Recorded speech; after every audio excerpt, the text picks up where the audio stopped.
So coming into this fight, you teased that, hey, if Conor wins, you really like the idea of a lightweight title rematch. But this week, there's been a lot of fan demand, it seems like, for him versus Masvidal. And now that you're saying, hey, you like him at 170 pounds, what do you think makes more sense, a lightweight title fight or maybe this fight with Masvidal? Yeah, listen, every time there's somebody out there fun, there's always somebody fun that can match up with Conor, and everybody wants to fight Conor. Everybody's wanted to fight Conor for the last however many years. When you look at what makes sense, right, we're at a place right now where Conor was saying going into the Khabib fight, he had lots of personal stuff, some stuff self-inflicted. He had injuries. He had all these things going on. And he has been obsessed with getting that rematch because he knows that he wasn't, 100% right.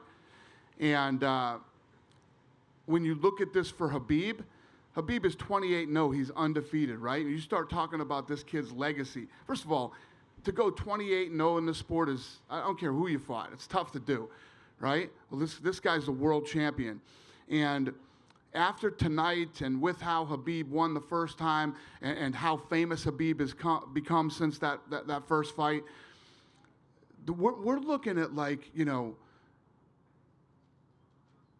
Hearns. We're looking at Ali Foreman, Ali Frazier. This is a massive fight with global appeal.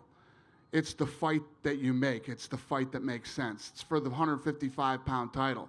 If Conor and Masvidal fight, neither one of them even have a title, although Conor does want his BMF title, but he doesn't have a world championship. So Khabib's the fight to make. It's huge for Khabib's legacy, too. I mean, if he beat Conor McGregor, then he beats Tony Ferguson, then he beats Conor McGregor again. And, I mean, this is how this kid, when he retires, he's 30-something-0, and he's beat all the best. Crazy. Last thing for me, Dana, Cowboy, want to get your thoughts on him. I mean, obviously a future UFC Hall of Famer, an all-time great. You said it. People are going to criticize, say shot, that sort of thing. What do you see for Cowboy moving forward? I mean, would you recommend he only fights at 155? Do you want him to take time off? What would you do? He fought a 55-pounder tonight. You know what I mean? It's just like people are going to do it. It's just you can't stop it. This is what people do. Media, fans, whatever. Conor McGregor looked ridiculous tonight. Nobody saw that coming. Nobody. And the way that he went in there, the way that he did it, he looked fast, he looked sharp, he looked strong, and it was all about Conor. Had nothing to do with Cowboy being shot or anything like that. Kev? Hey, Dana. Everybody talks about Conor's physical skills, but do you think what separates him maybe from a lot of guys is his mental ability? And it seems like, he's a good game planner, and he just has that ability to put everything else out of the way and kind of focus on a fight, and it might be the thing that separates him from a lot of guys. That kid has an incredible fight IQ, and he has the speed, the power, and the ability to back it up and implement. And during your career, you've seen a lot of guys that, they were tough guys and they lose fights and they don't come back the way, he came back tonight. I mean, a lot of times guys, they lose it and they're not the same confidence-wise. Is that another thing that you notice in him that makes him different? Well, the other thing that makes it different is, more importantly than you lose one and you come back, is the time off.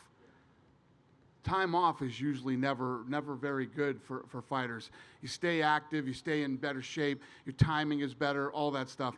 And many of you know throughout the years with me talking, I'm a big believer in ring rust. I believe in ring rust. It's real. I've seen it. I've seen it happen. I've seen it play out.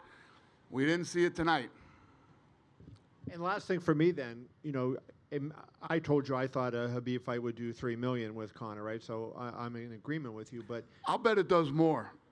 Okay. Listen, when you said that, I was with you. I'm telling you right now, Khabib versus Conor is the biggest fight in the company's and the sports history, but I think it might rival Conor and Floyd.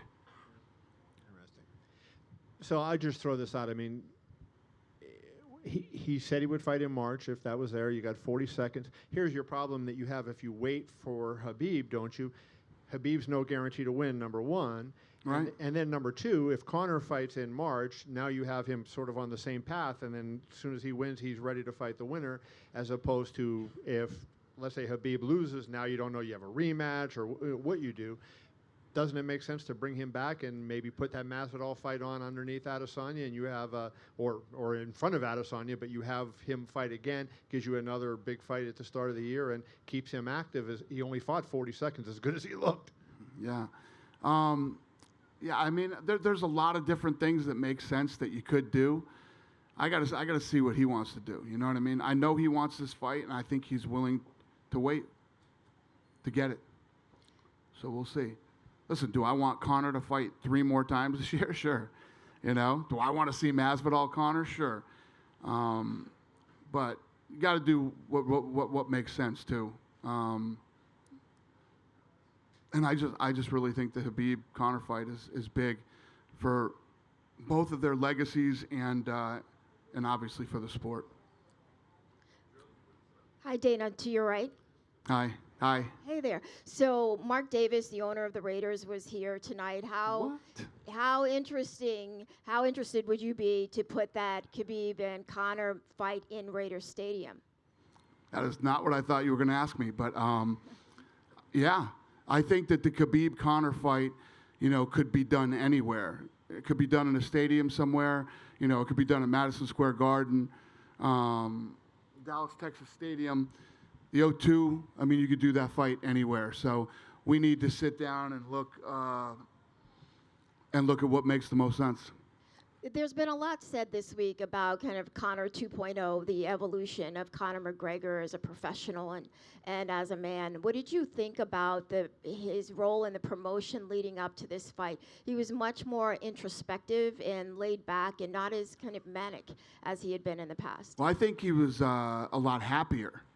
I mean, I told you guys after the first Khabib, when the whole Khabib-Conor press conference was playing out, I was like, man, this is the weirdest thing that I've ever been a part of. And then I told you guys after, this was super dark, man. This was a really dark press conference and then all that stuff. And if you look at the things that were going on with Conor at that time, and, you know, during and after that fight, what I saw this week was a guy who was happy,